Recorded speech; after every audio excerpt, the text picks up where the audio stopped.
The coronavirus stimulus deal the Senate is expected to pass on a bipartisan basis Wednesday includes $400 million to shore up elections and promote mail-in voting in the midst of the coronavirus pandemic.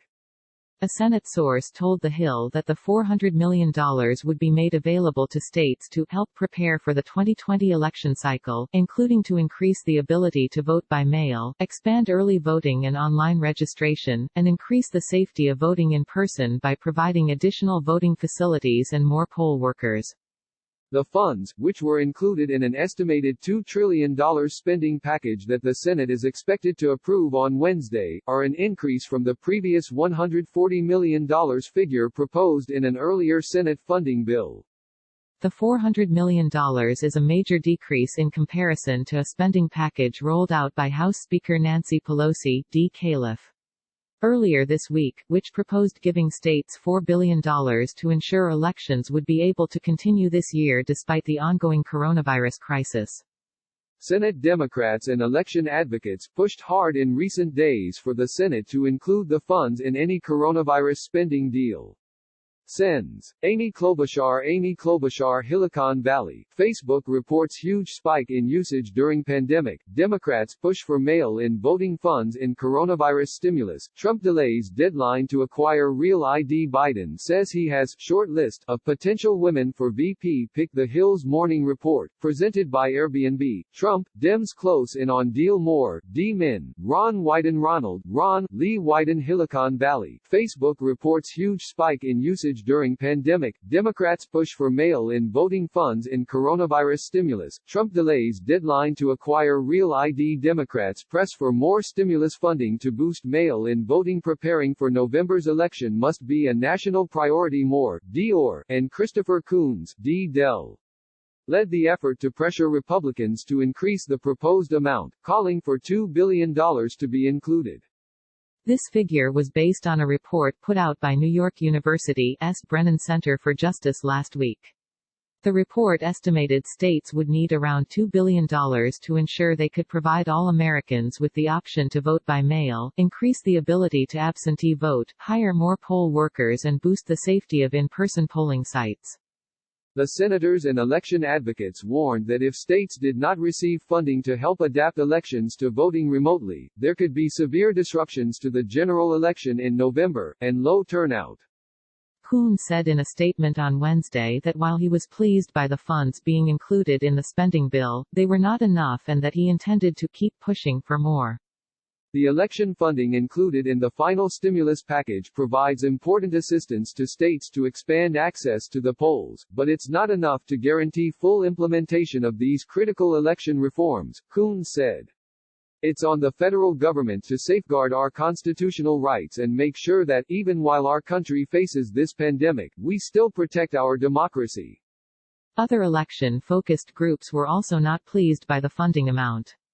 Sean Eldridge, the president of political nonprofit group Stand Up America, told TheHill in a statement that the $400 million was not enough to address the threat the coronavirus crisis poses to elections. Stand Up America drove thousands of constituent phone calls to Congress over the past week to push for mail-in voting funds. While we're encouraged that our grassroots advocacy and pressure from Democratic lawmakers forced Republicans to increase funding for voting access from $140 million to $400 million, it's still not enough to ensure the integrity of the 2020 election, Eldridge said.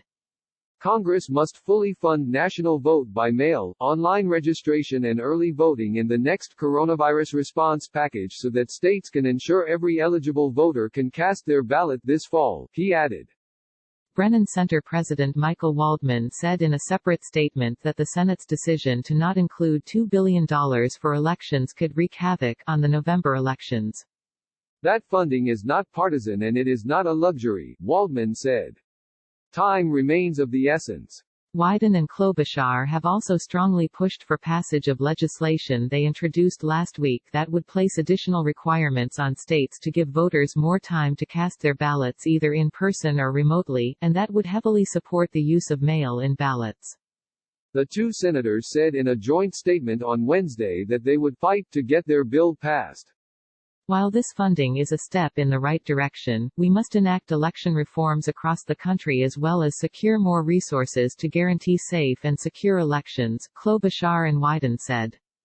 Colorado, Washington and Oregon already conduct their elections only through mail, while over a dozen other states offer mail-in voting as an option. In light of the coronavirus crisis, several states have taken steps to promote the use of mail-in voting. Georgia's Secretary of State Brian Raffensperger, R., announced Tuesday that the state will mail absentee ballot request forms to all Georgia voters, while Iowa Secretary of State Paul Pate, R., on Monday said that he would extend the period to vote by mail in the June primary elections to 40 days ahead of Election Day.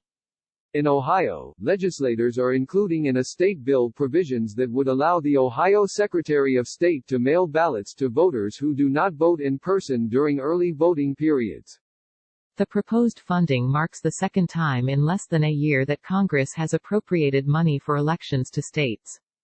$425 million was previously given to the states through the Election Assistance Commission (EAC) in December to address election security concerns as part of the 2020 appropriations package.